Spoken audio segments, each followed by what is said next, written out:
Hello, everyone. It is WNBA with Shay, and I am here with Huw, and it's great to be here. So yeah, Huw's a big women's basketball guy. He's from England, so he like knows some more of the overseas stuff. So we'll get to a little bit of that. But our main thing today is just the is the is the Seattle Storm. So that should be really fun. Um, yeah, Huw, do you want to give a little bit of a background on yourself? Yeah, sure. So I've been playing basketball my whole life, basically. Started to get into the reporting of it 4 years ago, something like that. And that's sort of when I started getting into the WNBA as well and women's basketball. WNBA had always sort of been in my periphery vision, but over here, it's quite difficult to get hold of basketball generally, or it was until quite recently before Sky Sports became the sort of main broadcaster. So that's when I started to sort of get onto things like League Pass, NBA, and WNBA. So yeah, that's when I started to take it a bit more seriously. And yeah, here I am today. I write for Sky Sports a little bit, but I've also had bylines with Slam Online and Sporting News, and I do regular stuff with. I'm a staff writer for the Basketball Writers, bballwriters.com, and also something in the UK called Double Clutch. I'm a lead writer with Double Clutch UK, which is sort of a fan site, I guess, is the best way to describe it. But that has a podcast on the side as well. So, yeah, I usually do quite a lot of, a mix of NBA and WNBA on Double Clutch.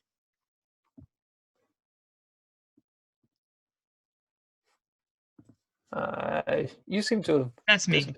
Yes, disappeared. I'm going to start with the Storm, or start going over a little bit of a preview of what they did in 2019, who they drafted, their free agency, and then we'll do a little bit more of the conversational stuff. But I'll ask you to like pitch in a little bit for anything I miss or whatnot. So they went 18 and 16 last year, and they ranked sixth in the league. And really, the big story with the Seattle Storm last year was like they did not have Brianna Stewart and Sue Bird. They're two stars. Stewie was the 2018, MVP, and yeah, so they played really slow in 2019. Just a lot of pick and rolls, a lot of ball movement. So that kind of makes sense. They didn't get to the free throw line very much, so I think that was a big issue they had. They were like 11th in the league at free throw attempts, so that's makes it hard to shoot efficiently. And then they had a ton of turnovers. Also, they had the third most in the league after Minnesota and New York, so that's definitely um, not great, especially considering you're the second slowest team in the league. So yeah, I mean, they didn't shoot terribly, but they just didn't have their best players. I think that's kind of the biggest thing that was their issue last year. What did you see anything that might be the cause of, other than the big one of Stewie and Sue Bird not being there, why they struggled last year? Well, I think those are the main reasons they struggled. I think the main takeaway for me last season was actually just how incredibly resilient the team was. They, apart from the fact that they didn't have Sue and they didn't have Stewie, and also Dan Hughes was basically not able to coach the team for, well, it was certainly the first few weeks of the season, because he was having treatment for cancer. I think they really showed sort of their championship mettle a little bit, even though it didn't reach the level that they had achieved the previous season. The fact that they didn't have any of these things shows, and they still managed to go. Did you say 18 and 16? Was that the record? Yeah. Yeah. I think that showed how impressive the championship culture can be on times. So yeah, I think I was very impressed with them last year. I was really impressed with the way that Jordan Canada stepped up, and also Natasha Howard. Um, Natasha Howard at times felt like an MVP candidate. I was doing sort of regular columns for Sky Sports that season, and she was certainly in my sort of top three, top five for large chunks of the season until it was clear that their record was not going to be championship caliber. And I'm a big believer that if you're going to have an MVP candidate, you need to have a good record for that player to receive the MVP award. You know, the record needs to go hand in hand with that. But if it wasn't for Natasha Howard stepping up in the way that she did, I don't think that team would have done as well. There were lots of reasons. Like I said, the championship medal is the overriding memory that I have from last season. Yeah, they really, I want to say overperformed, but I don't want to say overperformed because they, without the two best players and you get sixth, I mean, that's just the thing that I just keep remembering this the entire time I was doing my research. So, yeah, so basically from the roster that they had last year, they lost Kalina Masquetta Lewis, who I will from now on call KML because it's just easier. Yep. They also lost Zealous, Courtney Paris, and Dietrich. So, and then everyone else they've kept. So their draftees, they had Loxa, Joyner Holmes at 19, and Haley Gorecki at 31. So I think the really interesting one is Loxa, and I know that have you seen her play like when she was over in Europe? I don't know whether I've seen her live actually. Actually, I might have seen her live. I covered Eurobasket last year, and yeah, I can't recall actually seeing her, but I possibly did. But just when you're at big tournaments like that, it's quite difficult to remember who you're watching and not. But my overriding memory of seeing her with the national team is the previous year during the FIBA World Cup. And she played against Team USA. I can't remember her stat line exactly, but where is she from? Can you say which team she's on? So she's on the Latvian team. Wait, oh God, no, I might be getting that wrong now. No, it is Latvia, isn't it? Riga, Latvia sounds about right. Yeah. Yeah, that's right. Sorry, I had a panic there. But yeah, I think yeah, she played against Team USA the previous year, and she showed that even at the age of like 18 or 19 as she was then, she has this ability to just dominate possessions. Now she had to because she was one of the better players on that team. Whereas you're going up against Team USA and they're all better than her. Every single player on that team is probably better than her, if not the same level. So there's a definite difference in terms of the team qualities. But she absolutely showed that she can play at that level. And I mean, when I was doing some sort of pre-draft research, I was looking over. I had never really seen much of her college playing career because I don't follow college all that much. But I went back and watched some of her highlights, and I mean, highlights always show the best moments of a player's career, so you can't just take that into consideration. But it certainly looked like she was a woman playing with girls. There were times where she just looked, her body just seemed ready for the pro game, even when she was in college in the States. Yeah, that makes a lot of sense. And she's a point guard, right? She's sort of I would classify her as a 2/3, but that's certainly what I imagine she'll be playing in the WNBA when she eventually comes over. But yeah, she probably handles the ball quite a bit simply because she's talented. She certainly does for Latvia, and I think did it a bit in college. But yeah, I would sort of put her as an off guard or a small forward. But but with such positionless basketball these days, I mean, you often see players, you often see Stewie running the three when you've got two other bigs on the court with her, but she plays the five and the four just as well as anybody else in the world right now. So yeah, I think she's going to be quite versatile in that respect. Yeah, so she's actually Loxa's not coming over. We just saw that a couple within the past Yeah. few days, so we'll keep that in mind when as we're going on. So then in free agency, they got Morgan Tuck. So Seattle traded their seventh pick over to Connecticut and got Connecticut's 11th pick and Morgan Tuck. 2 weeks later, they sent the Storm send over KML to Connecticut for the Suns' second round pick in the 2021 draft. So yeah, it's not exactly a one for one trade, but I I mean I don't know the ins and outs of the league, but I can't imagine that they did one trade thinking that they wouldn't perhaps do the other one. You know, right. it seemed like it was a player for player, but also here's our picks, here's your picks. It's just yeah, I don't know the detail into how it all broke down and why. I haven't had conversations with the team reps in that regard, but yeah, it certainly seems as if, and also the fits just make sense. You know, it makes sense that everything could have happened at once. Why they didn't, I don't know, but yeah, I view it as all one trade, even though it took place over 2-3 weeks. Right. Yeah. So yeah, that's fine. I mean, they're very different players too, or they play different positions. So and then the last person in free agency was Epiphany Prince. Not sure how much time she's going to be getting this year. She was in Chicago her first four-ish seasons. Then she was in New York for a while, and then last year was the first year that she didn't really play in the WNBA. She got signed for a 7-day contract with Las Vegas. So we'll see where she is. She's over 30, so I'm not exactly sure where she's how well she's going to do this year. But I think now is a good time to now that we have that all out of the way, who's going to be on the roster? I think the best way to think about this is that right now they have 14 people on the roster. It was 15, but Loxa is now not coming, so that leaves us to 14.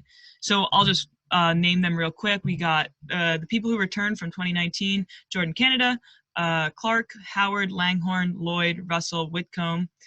Then also Sue and Stewie and Ezzy, who none have played in 2019. So that's 10 people. Then the two newcomers, Morgan Tuck and Epiphany Prince.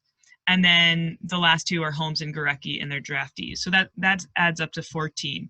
So let's talk about who's going for those last two-ish spots. Yeah, Um, so yeah, who do you think is in competition for the last few spots? Because I mean, I think it's pretty obvious the first like 10 or so, right? yeah, Because so the first 10 I've sort of got it down as Sue Bird, Jordan Canada, Alicia Clark, Natasha Howard. I reckon Epiphany Prince is going to be there. Whether or not she'll be there the whole season, we'll see what happens.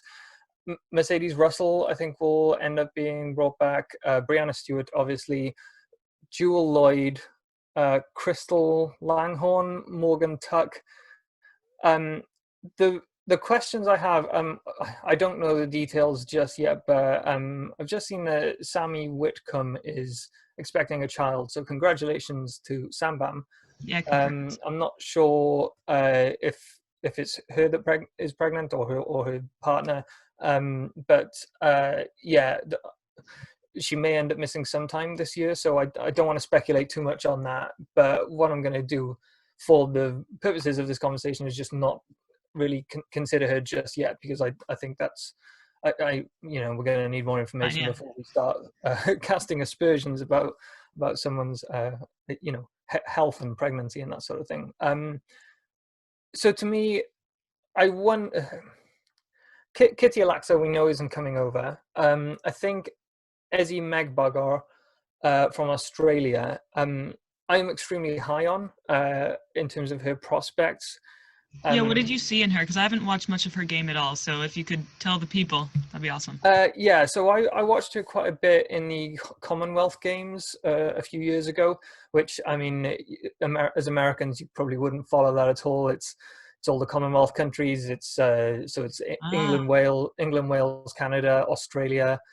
So there are quite a few good basketball teams there, but certainly it's not necessarily the highest quality of FIBA competition. But um, of course, Australia play, and so I got to watch her backup, Liz Cambage, quite a bit.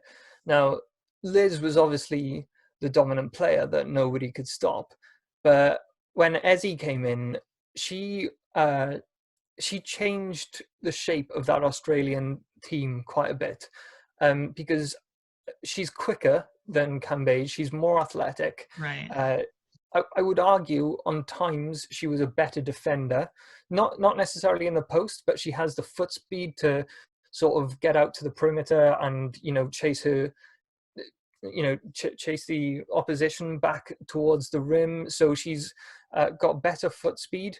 Um, and honestly, she can play offensively. Like I was very impressed with her. There were times when I think there was one or two games where Liz Cambage got got thrown out or got technicals. So as is the case with her sometimes. So they did have to rely on Ezzy quite a bit, and I think she got some good run there. Now, I'm not saying that the WNBA is the same level as the Commonwealth Games, because it's simply not. You're going against subpar competition, but to me, it seemed like she was ready to be a pro, and she's done well in Australia this year. And I think she could do well in the WNBA. That being said, with everything that's been going on with coronavirus, when we're going to start the season, she would probably earn more playing in Australia this year. So it might be that we don't see Ezzy come over once again. And I do wonder about that with a player such as some of the high profile players like Liz Cambage. We don't know yet, but we're talking about Seattle Storm for now, so we'll stick with that. Yeah. Yeah, I'm quite high on Ezzy. I think she's going to be a great WNBA player, but for the reasons just outlined, the global pandemic, I think we, we I'm probably going to count her out of this season, which leaves Joyner Holmes and Haley Gurecki. Well, if you think that neither Ezzy or what's her name or Whitcomb aren't coming over, then they're Holmes and Gorecki are on the team. That's 14. So Yeah, yeah. So I mean that would be the team, and honestly, I think that's the way that it might end up going. If it doesn't, if it's just one of those spots, then yeah, who do you think is going on if it's just one if it's one spot that the two rookies are going after? Who do you think's got it? it's it's difficult, isn't it? Because it's going to be based on needs. So it's like, if Ezzy comes over, or if Sammy is playing the whole year, they're two very different positions. Right. Ezzy is more of a center power forward. Sammy is sort of two guard, I would say, is a most natural position. Yeah, I'd Um, say so. so yeah, I would say you've got two different players in Joyner and in Haley Gurecki as well. So I think in terms of who I would like to see, I think Haley Gurecki is the better talent at this stage, and I think she's the most WNBA ready talent. Um, I haven't, like I said, I haven't watched a lot of college hoops, but when I was doing the sort of draft, mock draft with the basketball writers, I ended up I looked into Joyner Holmes quite a bit. I think she's more raw. Yeah. She's got a much a much longer distance to go before she is ready to be relied upon, especially for a team like the Seattle Storm, who, in my eyes, I think they are viewing this as their chance to repeat, even though they're not repeating. They didn't win last year, but they never stood a chance last year. So I reckon they're bringing back the band as much as possible, and I think they want players who are ready to play. Joyner Holmes, she has good talent, and a good body. Um, I think she's like 6'3", 6'4", something like that. Six And three is what.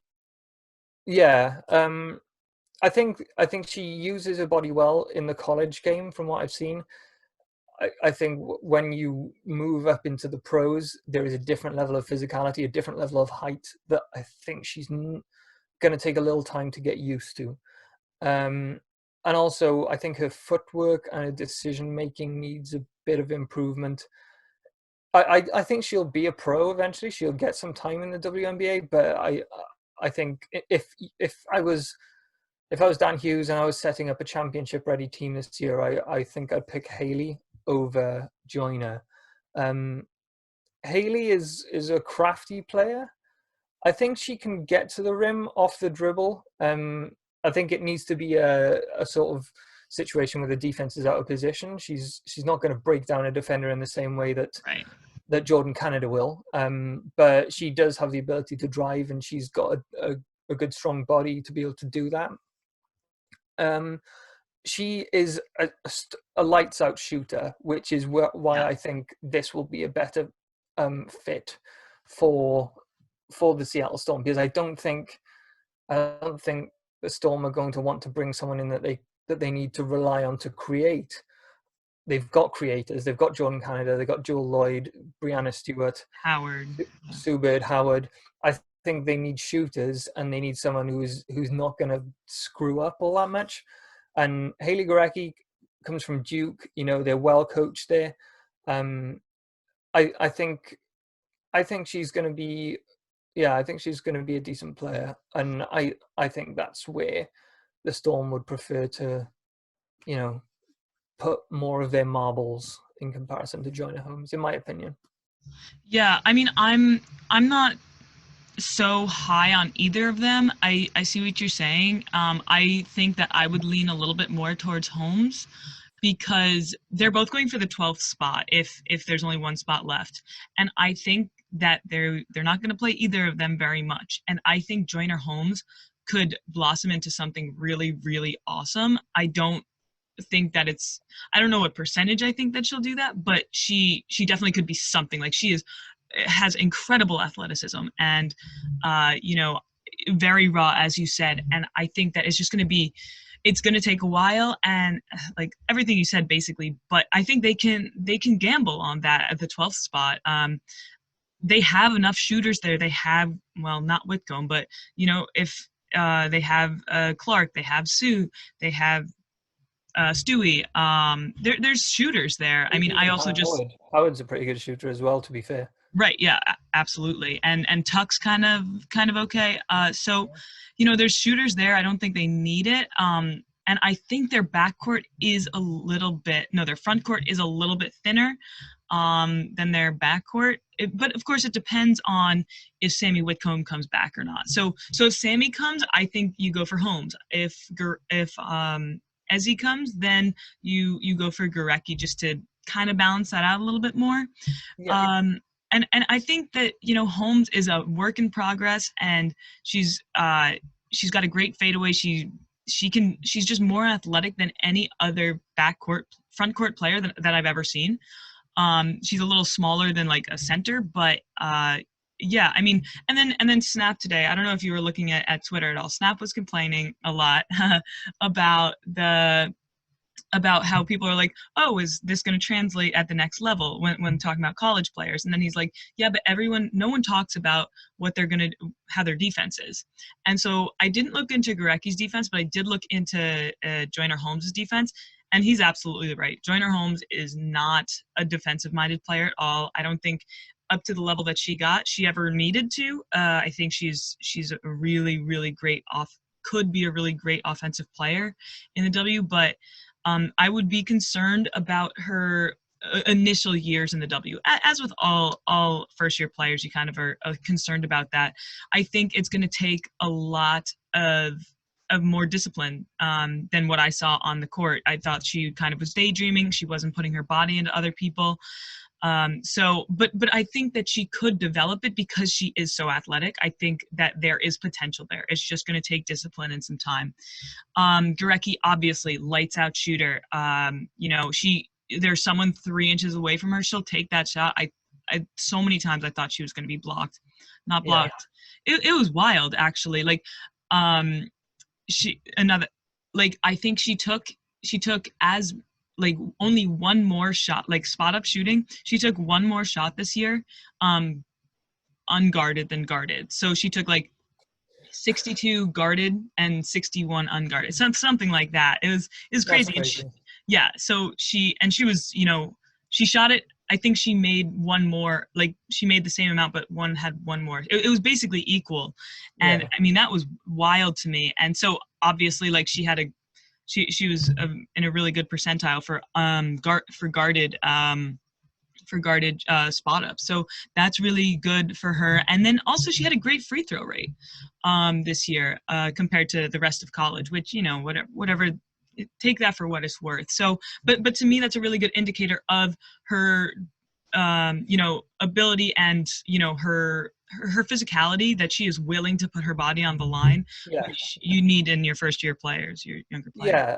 And that's the thing that impressed me about you. You're talking about Gorecki there, yeah. Yeah, Gurecki right Yeah. there. Yeah. Yeah, that's the thing that impressed me about Gorecki is that um, not only is she confident enough to drive and like you said, get fouled, but actually she's pretty solid at sort of, I don't know, squirming her body in different Hmm. directions and still managing to get her shot off.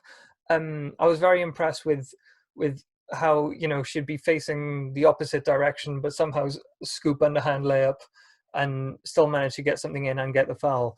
That seemed to be a sort of a regular part of the various highlights packages that she's been part of over the past few years. Um, and also, I mean, maybe I'm higher on Haley Gorecki simply because I I mean, I interviewed Lexi Brown a few weeks ago, who's a Duke alum, and she said I think Haley was a freshman, or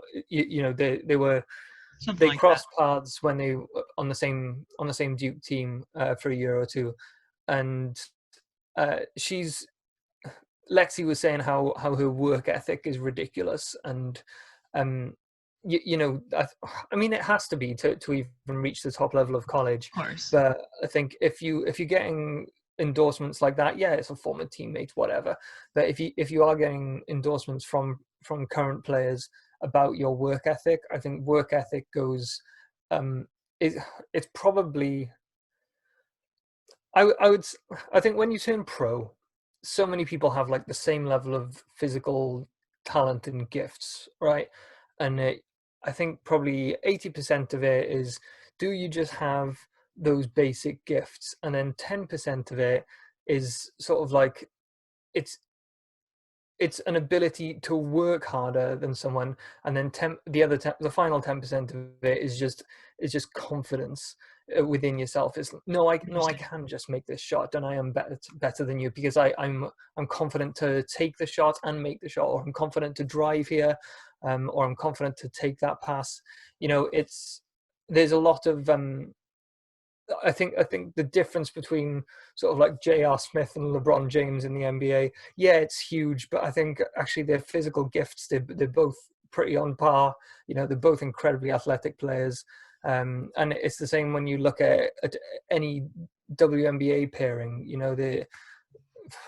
Nothing comes to mind now, but look at like Kelsey Plum and Sue Bird. They're both incredible talents, but Sue Bird has shown throughout her career that she has the mental state to be able to, and the confidence to do anything. Whereas I think Kelsey Plum, that's been something that's sort of, she's had moments in her career where she hasn't seemed as confident. She hasn't seemed as, no, this is what I'm going to do, whether it's Bill Laimbeer that's shouting at her or whatever. But the, it's such a fine difference because I think the physical gifts are largely the same when you reach a Yeah. certain level. But the talent comes with the mindset and the work ethic Sure. when you're at the very top. Yeah. I don't know how I would measure that. Like, oh, dude, it would be so cool if you could like, if the players like were able to log like when they practiced outside of practice, and walkthroughs or whatever they do. That would be cool just to see, and then you could run some regressions and figure that out. But yeah, the other thing that really bothers me about it, it was less so with the Texas team with Holmes. So Holmes was on University of Texas Longhorns, so they had better competition this year, I thought, than Duke. So that's really concerning to me that Duke just didn't have the, that it's not quite as big of a program anymore. as it used to be, maybe. And so it doesn't have the, they're not going against Baylor. Texas Mhm. won against Baylor. They won against Louisville, and Duke didn't have that. So it's hard to evaluate that. But And that's my naivety around the college game. I don't really follow it all that much. So yeah, I know there is differences in the in the different divisions that you have, and I know that can change from one year to the next. So yeah, that's where you'll be able to sort of you know yeah, make points that I possibly don't have any answer for you there, but yeah, it's entirely valid what you're saying, no doubt. right, for sure. So that's one part of the discussion. What else do I have here that I want to talk about? Okay, so let's talk about the starting five and who's coming off the bench. I think the starting five is kind of obvious. You just go right back to what you were doing in 2018. I don't see anyone who's in the second string that should come up to the first string. So Yeah, so yeah, so we're go. probably working with Sue, Jewel Lloyd, Alicia Clark, I imagine, Natasha, and Stewie. Um, Yeah, yeah, that's that's definitely there's no beating it. I don't think. Even the players who are sort of your super sixth men, like Sammy Whitcomb or Jordan Canada. I think that there's no real reason for them to be put in that starting lineup. Yeah, I'm with you. yeah. And so what do we have next? Let's see. What kind of style do you think they're going to play this year? I mean, I guess I'll go first. Of just like, I think they're just going to do exactly what they did in 2018. So, you know, uh, just a lot. It's a very flowing kind of game. Just letting all these players, since they're Stewie, Howard, and Sue and Jewel can kind of all create for themselves in the Yeah. starting five. So you just let them do that.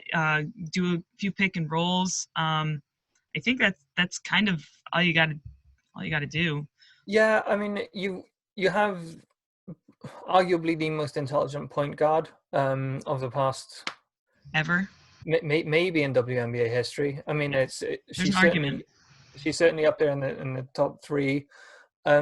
So yeah, Sue Bird will be able to run an offense even if she's not calling out horns down or whatever. It's um, and like you said, they're that starting five. They're all shot creators. I think last year they did play a little bit slower. They did run through Natasha Howard a little more. They sort of had a four out feel to them a lot. I mean, you've possibly done a bit more. With Russell in the paint. Yeah, well, sometimes with Howard in the paint, I would say. She was often one of the four out. I think that's the benefit you have with Howard is that she's a post player, but she can also play high post, but she can also shoot from the outside on offense. And I think you're going to have moments where she will play the post position, the pivot position, in this season when you've got your true starting five back. But I would imagine, yeah, for the most part, Dan Hughes is clever enough to he'll get the team running actions and sort of read and react offenses. I would say. So if someone moves to the right hand side of the court, then they're going to make a cut on the left hand side, and Sue is going to know that someone's making a cut over there because there is an action over this side. It's sort of I think it's going to be more of a read and react type of Yeah, situation for the most part. When it's turned over to the secondary unit, when you have like Jordan Canada running it, I see no reason why they couldn't push the ball. She's one of the quickest players in the league, and especially if you do surround her with a couple of rookies, you don't necessarily want long stretches of those young players on the court, but if you do have Ezzy, if you do have uh, who else have we been talking about, Haley, or if you have Joyner, they are all athletic players. They are all intelligent players. Perhaps I would say the least intelligent, but just from what I've seen, the least intelligent might be Joyner Holmes. But she's certainly got a half decent basketball IQ. It's not like she's a dunce out there. So yeah, I think you can play a lot faster than they did last year. But also you do have go-to players, so you can, Dan Hughes can run some simple actions to get isolations with Stewie, or even Joel Lloyd. It's going to be dependent on who they're playing against. Um, but yeah, I think some more of that four-out offense that I seem to remember from 2018. Um, that yeah, that You could do that could. 5 out on this team. On this team, Yeah, you really could. You really could. Yeah, it's yeah. I don't see them having any issues offensively, and the fact that they've retained Alicia Clark, who is one of the better defending wings in the league. Natasha Howard is one of the best defenders in the league. Full stop. I think you might have to hide Sue Bird a little bit. I don't think she's necessarily got the energy that she did, but no doubt she'll try and prove us wrong. Um, yeah. But even yeah, against smaller guards, she's 5'9". Like, she's actually a pretty big guard. So, if you're against Leilani Mitchell, uh, yeah, yeah. you can put She her can against. she can run. Like if you put her on an Ali Quigley type, Ali might have the height on her, so it might be a little unfair. But they run Ali Quigley off 1,100 screens on every action, so like it feels like she could at least run with those types of players.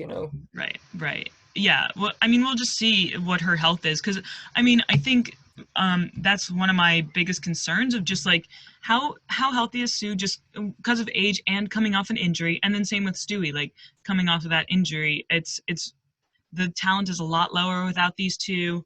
The spacing gets a little worse without them, even though it's still really good. I mean, I was like looking at Minnesota last week, and this team is like the Storm has great spacing comparatively to Minnesota. So, I mean, yeah, that's the only thing that I'm really seeing a big issue with. Do you have any concerns there that you want to, talk I about a mean, little yeah, Sue's age is the biggest question, and I think that's why you are seeing them slowly prepare for the future a little bit. Um, you draft Kitty Alaxa as high as you did. A lot of people thought that she was going to be a late third round selection, because was she going to play this year? From reports I read, she did want to play this season in the WNBA, but I think the Seattle Storm basically said, no, we're going to stash you for a year. And, and you have Ezzy, who might not play, but it seems like the team is retooling and preparing. Jordan Canada has ran the point incredibly well last year. There were moments where, she looked a little bit deer in the headlights, but I think for the most part, she, you know, she made up for the lack of Sue Bird for the majority of the season. And yeah, I think her age and looking after her body is going to be the main thing. And I don't know whether you listen to it, but it's more of an NBA podcast, so it might not necessarily be your thing. But I was listening to her and Megan Rapinoe on the Low Post podcast with Zach Lowe, bit? and Zach was asking like, so how do you guys stay in shape at the moment? Because who knows when we're next going to be playing? You might be trying to get in shape now, and you might not play until next year. Right. And apparently, well, it seemed like sort of Sue was kind of relaxed about having a few drinks every once in a while and sort of enjoying herself. So Yeah, yeah. whether so there's been a lot of speculation in the NBA this week over that we might be restarting the NBA season, and I can't imagine the WNBA is ever going to be too far behind that. So, it might be time to stop having the glasses of wine and start thinking about getting your body ready. Yeah. So can she turn that around that quickly? I mean, how old is she? 36, or is she? She's 39, I'm pretty sure. 38, 38 or 39. something like that. Yeah, Yeah. that's shit. I find it difficult to do. So Yeah. if I have a week off running, it sucks. So yeah, it's not going to. she's a professional athlete. She knows what she's doing, Right. but I think that yeah, the team will be relying on Jordan Canada a bit more than they did perhaps when Sue Bird was fully healthy 2 years ago. Um, I think from what I've seen of Stewie, she did return to play in the in EuroLeague this year. It wasn't many games before everything got shut down, but she I think that'll have done her some good. It'll have shown her that she is. I mean, the crazy thing is, I think she was coming off the bench. The team was so Catering? stacked. Yeah, yeah, yeah. The team was incredible. So it was just like, how are we even going to fit you in? But they did. They brought her off the bench, and she logged some minutes. She got some competitive juices going. I think she's going to be strong this year. Bar there will be moments where it's a bit scary, but yeah, I think I'm not that concerned about Stewie this season. Yeah, yeah, no, I see what you're saying. It's a kind of, you got to see what happens. Yeah, So I think, and then what I think they're going to excel at. Let's move on to that. Uh, I mean, just based on what I was looking at from last year, they can shoot the heck out of the basketball. They have multiple shooters who are very, very consistent, and then also I think they have a wonderful defensive team. I mean, Howard's a great defender, Clark's a great defender, Canada's a great defender. I mean, that kind of consistency, I think, is really what helped them stay afloat last year. And I'm just like extremely, extremely impressed. But then the other thing that I think really was a plus from last year is that what I think about this team, other than being the most consistent with shooters and defense, is like well, I guess they're not one of the best defensive teams in the league, but they have some really good defenders there. But it is that they're going to have the smallest gap, I think, between their starting line and their bench unit, because you developed Russell a little bit more. I mean, you don't have as big of a gap as you would have, and same with Canada. You developed her a bunch more without Stewie and Sue. So I think that will help them to have those players having seen the court so much more than they would have with Stewie and Sue being there. So that'll be pretty useful, I think. yeah. That last year was. I mean, don't get me wrong. It's not like they just failed to even try to defend their championship. They Right. they worked their asses off last year, and that's the reason why so many people were impressed. But there were, it did sort of seem like, okay, this is year of development. This is a free year of development. We don't have our top players. We're not going to win the championship. Our coach is sidelined for half the season. Let's just get these guys reps. And I mean, it was incredible that they were even contending for a playoff spot. And I, Right. you know, How do you even make it into the playoffs when Mercedes Russell in her second year is in your starting front court? I mean, it's just yeah, like that doesn't happen if your organization like isn't very well put together and like really, doing things right. yeah. I was incredibly impressed. Like, I, in my opinion, I think there is a bit of a drop off between Stewie For and sure. Mercedes Russell, But but yeah. it's going to be Um, less than it would have been. yeah. I mean, they've given her, like you said, they've given her plenty of run. It's basically a whole season's training to catch up to whatever heavenly level Stewie was on. You're not going to be Stewie's level. Like that's like No, no, everyone that you have who's a backup to Stewie is going, like I talked about this last week, and I got the idea from Cheryl Reeve of like, she's like, if you have someone like Sylvia Fowles and you take her off, whoever you put in, it doesn't matter. It is going to be a downgrade unless you're an Olympic team and you put in Brittany Griner. Like it yeah, just doesn't. And the same goes here. So yeah, sorry, continue. yeah. No, I'm completely with you. You can't replace the absolute best players in the world with people who aren't the best players in the world. Yeah, Right? it's Yeah. it's as simple as that. It's not difficult to figure out. Um, but yeah, I think they. I mean, I don't mean to disparage KML at all, but I think you do get a very slight upgrade. With Morgan Tuck coming in. Yeah, let's talk about that. I don't think there's a lot in it, if I'm honest. I believe Morgan Tuck was one of the Yukon players alongside Brianna Stewart, wasn't Yeah, she? she So was that year. you're basically swapping a good friend of um of Brianna That's Stewart from her interesting. Yukon days with another one. I think it's beautiful, and whether or not they did it just to Yeah. sort of keep Brie happy, I don't know, but I love the fact that there is already chemistry, there's already synergy in and it's a lot. It's so much easier to go into a team when you already know someone and you know someone's going to be looking out for you, even if you're not going to be one of the main players. I think she can score, Morgan Tuck. Don't get me wrong, MKL could, but it's not like she was.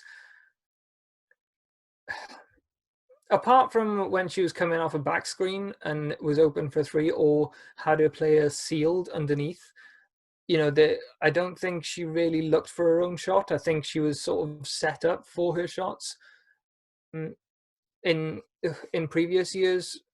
And then with Morgan Tuck, I think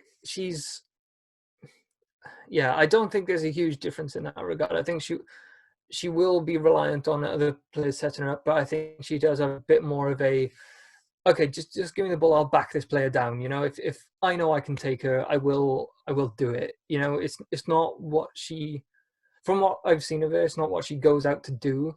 She's a team player, she's a system player, but she does have the ability and the confidence to be able to say, just give me the ball and I'll just do something. If the team was in trouble, which I don't think they're going to be in too many instances this year. They've got too many weapons. Yeah, I don't mind this trade. I don't think either player were doing very well in the pros. They're just different players. I mean, KML is trying to take people off the dribble. She's hanging out around the perimeter.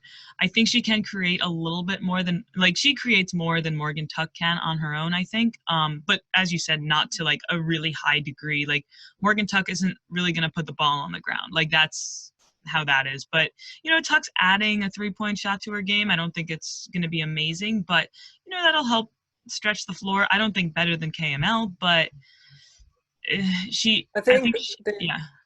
sorry to interrupt. I think they're both incredibly high IQ players. You don't go to. I think KML went to Mater Day in California, and then ended up playing with UConn. They both played in UConn. You don't go to those colleges without learning the game, and Mhm. they've both, and even in the WNBA, neither of them have set the world alight, but they've in every year that they've played, they've always got minutes and they've always had opportunities. And I think it's because they know the coaches know that you can put them out on the floor. And actually, they're not gonna screw up. They're gonna know where they need to be on the court, even if they're not the best option at that position. They know that actually we'll just get a few spot minutes while Stewie is sitting, or we'll get a few spot minutes while Jewel Lloyd is taking a breather. It's not going to go terribly wrong if you put one of those players in. So, yeah, I think like I said before, I don't think there's going to be a huge difference in terms of what you're gaining and losing.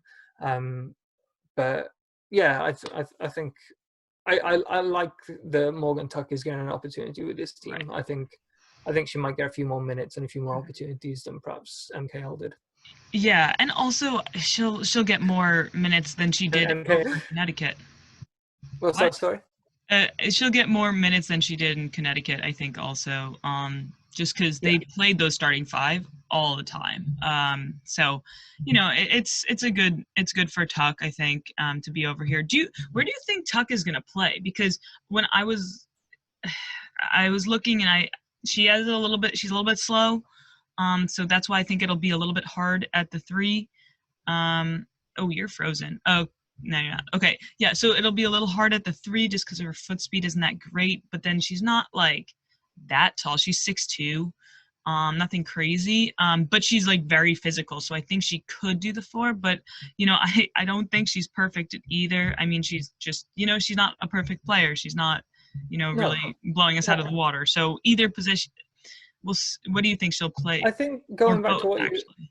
going back to the Minnesota Lynx reference you were talking about earlier, I think she's like, I hate to use the phrase poor man's, but like she's a bench Nafisa Collier. She's sort of that in between. Am I a three? Am I a four? Yeah, I Um, see. what is my skill set? Like Nafisa Collier, she doesn't have one outstanding skill set because everything is so bloody good what she does. Whereas I think, yeah, Morgan is she doesn't have one overarching skill set in my opinion, but she's okay at everything. She's a solid contributor, and like I said earlier, she's not going to screw up. So you can put her out on the court, and she's going to run the actions, and she's going to take the shots that are built into the offense for her. Um, Yeah, I think she does have against players her size and smaller. I've seen her play well in the post. She will back down a player. she She'll definitely can do that. um, she's got a strong enough base and uh, some decent footwork that she can sort of throw players off with a spin or two to go in for a layup. I, but I don't think she's going to be relied upon in that type of role. She's yeah. I'm Definitely. not entirely sure where Dan Hughes sees her, but maybe it's just bringing in someone for chemistry is not unheard of to Yeah, bring in a professional who has connections to players on the team. right. It might be as simple as that. Yeah, I don't know. It just seems like not a big upgrade for a lot of work behind the scenes. But it could be like, if KML really didn't want to be there, you don't want to put a player on the court who doesn't want to be in your organization. And I've heard, like, to be clear, I haven't heard anything like that. I'm just like speculating here. So um I I've seen Tuck play against I saw her defending what's her name, Asia Wilson. So Yeah, she can do it. I'd want that to be spot minutes, but yeah, it's just like weird. It was not a bad trade, but it was just a weird trade. I don't know why it I happened. think my view of that trade, maybe it wasn't as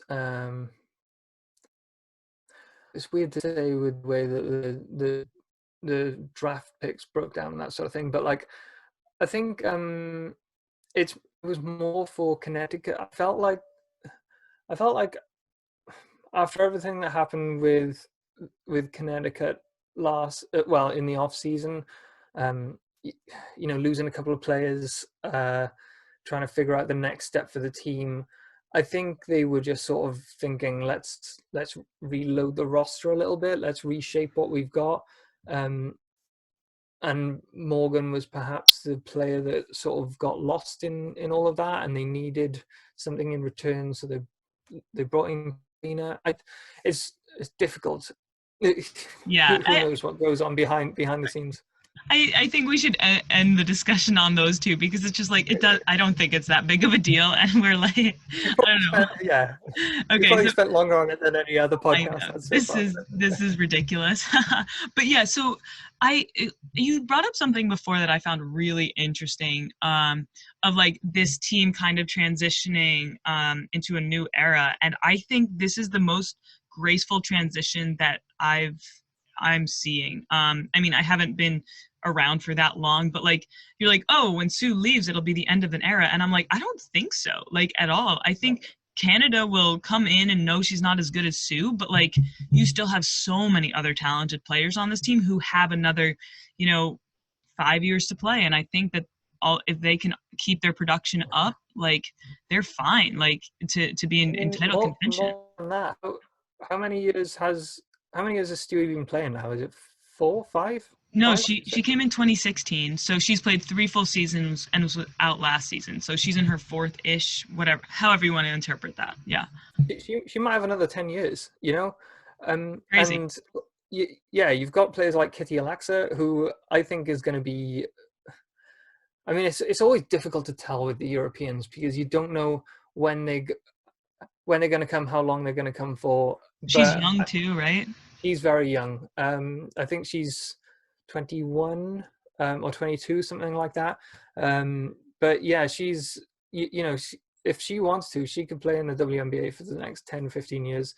and you also have Jordan Canada, who is, uh, I mean, I'm sorry, I think by the end of last season she was looking like one of the better point guards in the league.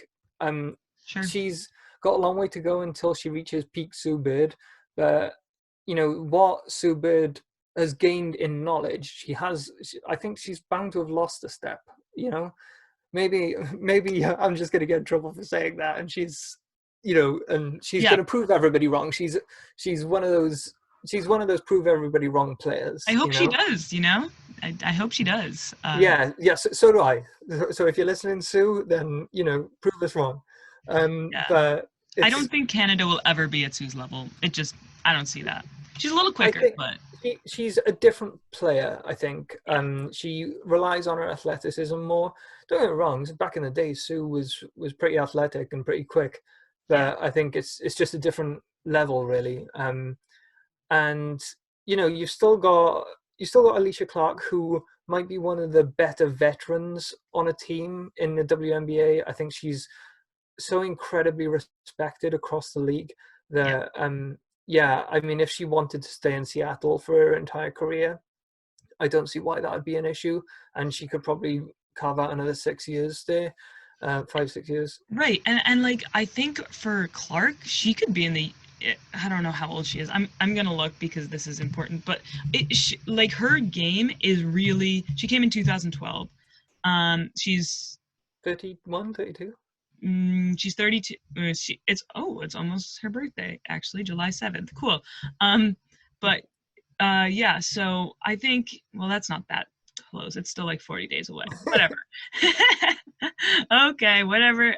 Yeah, she's 32. She'll be 33 this season. So that's kind of yeah, that is getting up there, but like yeah, 6 years, I guess you're right. But the type of game that she plays, like I think on the defensive end, she'll be, losing it a little bit just because that's so much I more don't know. physical. I, But I don't know if she I don't know if she will though. You look at like what Alana Beard was doing up until last season. I feel like they're a similar sort of body. They're a similar sort of game. I would say Alicia is probably a better shooter than Alana Beard, but then I didn't see prime Alana Beard. So I think there's a lot to be said for um, she. I don't think Alicia Clark is the most athletic player, but I don't think she's ever relied on elite athleticism. I think she's a smart player, and that's what has helped her become such an incredible talent in the league. Do you know what I mean? yeah, but I see what you maybe she's not the most athletic, but she has the right type of body and she learned skills. I think she was like a post player for a long time, and so she knows how to play defense in the post. I didn't like her offense in the post. It's not elite by any stretch of the imagination, but she's like she can defend at all three levels. Like it's crazy. So if she's not going to be doing as much in the post, I think, as she gets older, and I think that's fine. Maybe that's the only place where she'll really lose it, and if she loses speed. But as you said, like that's a really great point with Elena Beard. Yeah, she's 38 now, so yeah, and so I think I think Clark's offensive game, though, is really good for being in the league for a long time because she doesn't need to drive that much because she's such a good shooter that she can that will elongate, I think, her career. So yeah, this team is going out of the Sue Bird era so gracefully, and yeah, I think they're doing a really really great job with that. Yeah, definitely. I think with players like Kitty Alaxa, Ezi Megbagor, and yeah, if they can get Haley Gurecki or Joanna Holmes up to a professional standard, and you do have the other young players. Jewel Lloyd is still pretty young. They they could She's be 2015. they could be contenders for another 10 years. Yeah, I mean it definitely could happen. So we'll see what happens. Well, it's you know what I do want to I do any I think let's have closing thoughts on the Storm. I do want to ask you a little bit about Eurobasket. This usually runs for an hour, and it's already 3. So I don't know. For me, it's 3. It's the hour, whatever time it is for you. So do you have a couple extra minutes? I'd love to Yeah, keep yeah, let's going do and it. cool. So let's do some wrapping up some thoughts here for the Storm, and then we'll go into the international, a few international questions I have for international basketball. So I think for me, I'm just really impressed what they did in 2019. I think everyone is. I think Mercedes Russell is like a hero, a little bit of just like she played. You know, we talk about people playing spot minutes. She played a spot season, and they just kept it together. This team, and didn't really, they lost a lot, but they didn't lose a lot. They lost a lot of talent, but didn't lose that many games, kind of thing. So I'm really impressed. I'm excited to see if Sue and Stewie come back at the same level and can dominate again, because now that I've done the research on this team, I'm thinking they're a little bit higher than even last week. So yeah, I'm excited. What are your some thoughts here? Um, yeah, I think the team is probably viewing it as, let's try and get a repeat of 2018. I don't see why they can't be in the finals. That being said, there's still a lot to happen. There's going to be a lot of teams, including this one, where there will be changes based on international talent. There's going to be a huge gaping hole of players who normally play overseas between October or even between September and May each year, and then come and play in the WNBA. There's so many of those are going to follow the money back overseas. Yep. So it's going to be interesting to see who sticks in the league. But for the most part, I can't see too many players on this Seattle Storm team not being there for the whole season. And if you can have that starting 5 and those, if you can have that top 7 or 8 players that you had back in 2018, which I think they're largely returning, dependent on the Sammy Whitcomb situation, I think we could see them go to the finals again. Yeah, for sure. So yeah, so you reported on Eurobasket last year. Is that right? And Yeah, that's different from EuroLeague, right? yeah. So Eurobasket is the international component of Europe. It's like uh, it's like your America's Cup. So it's you know Great Britain were there, but France, Latvia, Serbia. It was based in Serbia, so it was an incredible trip to go over there and see all these incredible players. Because it's not just players that you typically consider to be European. That have that. You also see players like, Amanda Zawibi was there. She's part of the Swedish team. Emma Uh, Wiesman, uh, probably. yeah, Miesemann was there, and uh, there's just, Temi Fagbenle was there for Britain. Carly Samuelson was there for Britain. You also saw Yvonne Turner, who was she's got Hungarian connections. So she's playing for the Hungary team. But that's the interesting thing, is that because so many of these players go over to play club level basketball in these European countries, And that's the quite Euro, often and so that's Euro Cup and Euro League. EuroLeague. Okay, Yeah. yeah. See, I'm getting these three things are different for sure. And just to throw another thing in there to confuse Please. you, there's also like Basketball Champions League, which honestly I can't, like, I get confused over which one is which sometimes myself.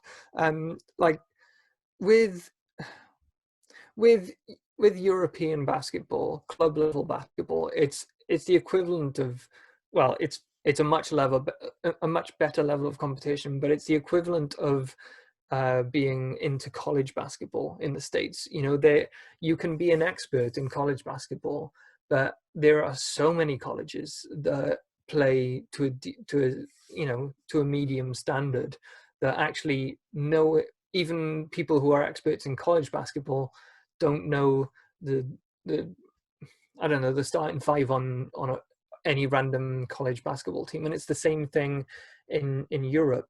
Yeah, you have your top teams like UMMC Ekaterinburg in Russia, and you have Salamanca in Spain, and a couple of other countries with strong talent. Serbia has got an incredible club level competition.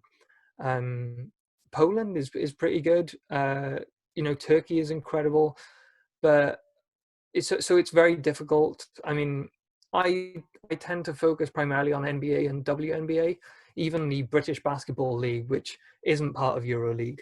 But even the British Basketball League, I don't know as much about as I do for the NBA and the WNBA because, well, just because that's where my sort of interests lie. Right. So it's very difficult to keep tabs on the entire European uh, club professional basketball structure. Um, but it is, I mean, I've said it before. I think on the very top level of EuroLeague, I I think it's probably better than the WNBA in terms of talent because you have all the best WNBA players going over to Europe, Interesting. and China and other places like that. But um, now, don't get me wrong. As a whole, there are some very bad basketball teams in Europe, Yeah. but in the same way that, yeah, you have your Duke and your UConn and Stanford and all your top tier teams in college basketball, but you also have. See, I don't even know what a bad basketball team is in Like, college, but just any of the Ivy Leagues kind of are yeah, seen as a little bit yeah. less. There's also a lot of bad colleges, and it's that Yeah. sort of feeling where you know I think on the very top level, the teams that get to the Final Four, the teams that get into the playoffs each year for EuroLeague, I think it easily rivals the WNBA in my Yeah. opinion. Yeah, for sure. I mean, I don't know well enough, so I can't tell you that you're wrong. But that's definitely not the impression that I see a lot of other that I see people in America thinking. But I don't think there's that much exposure like Americans don't really watch it that much or Yeah, yeah, people. and Yeah. and that's why I think Americans dismiss it too easily. Honestly, you know, But it's I so accessible too because all the FIBA stuff is on most of it is on their YouTube, which yeah. is a much better experience than League Pass. I literally I don't watch League Pass unless it's a live game because I just hate the quality. You can only skip forward 30 seconds and go back 10. I'm like, how is this supposed to be like me? I just can't deal with it. It's a disaster and it's better quality on YouTube. I'm like, all right, I can't. So yeah, sorry. That is my tangent on that. No, that's okay. That's good. Yeah, I mean, I think I don't. This is a WNBA podcast. I hate sort of referring to the NBA when we are talking WNBA, but Yeah, uh, go for it. the you, a prime example of how much Europe is overlooked was on display a few years ago when Luka Doncic entered the NBA. Luka Doncic was easily the best player in that draft class, and if you asked anybody in Europe, they would be saying, "Draft this guy," and he fell third, but Hmm. the only reason he was selected third was because another team traded up to get him. So he was essentially a fourth pick. And the players that were drafted ahead of him are so all American, are so far behind him professionally Who were because they? this was what's that? Who are the two in front of him? It was the Phoenix Suns guy, DeAndre Ayton, um, Jaren Jackson Jr. to the Memphis Grizzlies, and the guy that they traded down for. So the Atlanta Hawks received Trae Young, um, Hmm. and Dallas Mavericks got Luka Doncic. And Yeah, I mean, Luka Doncic was winning the MVP of EuroLeague, and he won a Finals MVP, and he was like 17, 18, and that type of stuff is just completely overlooked. Yeah, It's they say, oh, it's just EuroLeague, but like I said, the very top of EuroLeague, even for the men, it's just full of um, people who have played in the NBA, but would prefer to be stars in their hometown yeah. rather than be bench players in the NBA. It's I think it's perennially overlooked in the men's game and the women's game. Yeah, yeah.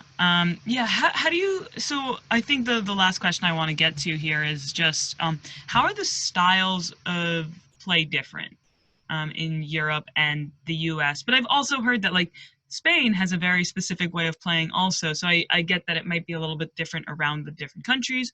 So kind of take that however you want. Yeah. Yeah, so I think it was on display in Eurobasket last year where I sort of the Spanish game is so beautiful to watch. It's just pass after pass, everybody moving, a whole rotation. Cool. It was incredible. And don't get me wrong, I think in Europe, EuroLeague I think is a little more physical. And I've heard WNBA players reference that as well, because I think in the WNBA it's based a lot on isolation basketball. Where you have, okay, Candice Parker, nobody's going to stop her on the opposite team, so let's just give the ball to Candice and let her go one on one with, let's clear out, let her go one on one with whoever. Um, Now that you do get that on times in Europe, but I think it's slightly more system based and much more physical. Because also you don't have illegal defenses in the same way that you do in the States. In the States, you do, if you're in the key for 3 seconds, you as a defender, you will get penalized. Yes. But in Europe, you're allowed to have like a zone defense, and you're allowed to stick someone in the middle. So actually, and sorry to bring up Luka Doncic again, but one of the things he said when he first came over was, it's much harder to score in Europe because you do have a constant presence in the middle, essentially. Now, some people say that makes the game ugly, and it slows everything down and makes it a lot more ploddy. I personally, I think it's a bit more like 1990s NBA basketball, where it's a bit more physical, but it's also got the hybrid of like modern offenses where everybody is spread out and everybody shoots. And I would say shooting is incredible in Europe. Hmm. For the most part, you're taught much more basic fundamentals like passing, shooting, screens, and that sort of thing. Whereas I think in the States, it's more built around one-on-one skills, and yeah, I think that's where the main difference is. That's really, really interesting. That's, yeah, I mean, definitely, uh, I think it does speak to, I don't know, the American culture of just like, I don't know, just the individualistic, like you want to be the one star, and that's what the kids work up to, and so you see it in the pros. So I don't know, it seems like a reflection on the culture, which is fascinating. But Yeah, and it's not to do it disservice. It works. If you can create an great, offense that the essentially clears out to have your one elite player play against one defender, then that can work. But it goes to show the USA basketball, Team USA, the women's team is unstoppable. So they've figured it out pretty well on the global stage. That's not to say that American basketball is worse, because I think American basketball in nearly every facet is better. But I think it's just taught in a different way from a younger age.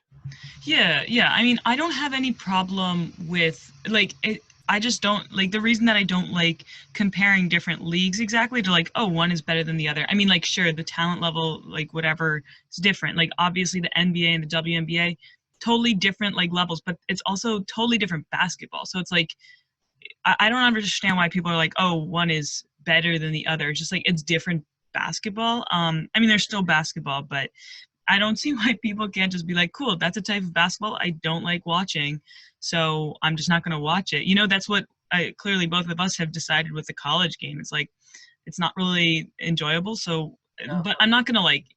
I won't say it's. It's just not what I like. It doesn't mean that I'm gonna be mean about it. College basketball in the States is a valuable learning opportunity. You know, you learn how to work within Absolutely. systems. You do learn things like passing and moving and shooting. In my opinion, it's a little late. I think that over here we sort of teach that much earlier. Not so much in the UK. Please don't take Britain as an example. Yeah. We're largely terrible at basketball, apart from our women's team. But I think, yeah, for the most part, I think college is good to prepare players. But I think it's going to be interesting to see what happens. In my opinion, I think there are some players, even in the women's game, that you know can start making that leap earlier. You had Sabrina Ionescu the past 2 or 3 seasons. I think she could have been a pro already. Whether or not she wanted to, that's up to her. You know, she it seems like she wanted to stick around for that final year, and it's a shame she didn't get to sort out that unfinished business. But you know, I think in the next few years, if I've got any crazy predictions, I think women's college basketball may end up sort of allowing players to leave more freely a little bit. But that I think that's only going to come with WNBA expansion also, because where are all these players going to go Right. if they leave college early? Yeah, for sure. Well, that's all the time we have for today. So, anything you want to plug, please Um, say it now. Where you I mean, write, Twitter. just all the yeah all the things I mentioned at the top of the show. But yeah, feel free to follow me at coach_Huw on Twitter and Instagram and all that stuff. But yeah, thanks for having me on it. And also just wanted to say a huge shout out to you, because like I remember when you messaged me like the first time, was it a year ago maybe? I And don't. It was only a couple months ago.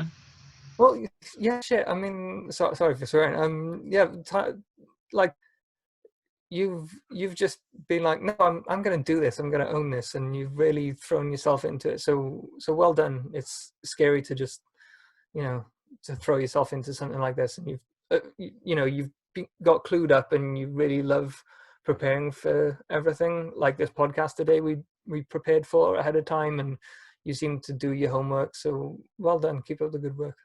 Thanks so much. Yeah, and thanks for coming on. And I hope to have you on again. This was really awesome. Yeah, let's do it. Awesome. All right. Bye, everybody. Bye, everybody. Thank you.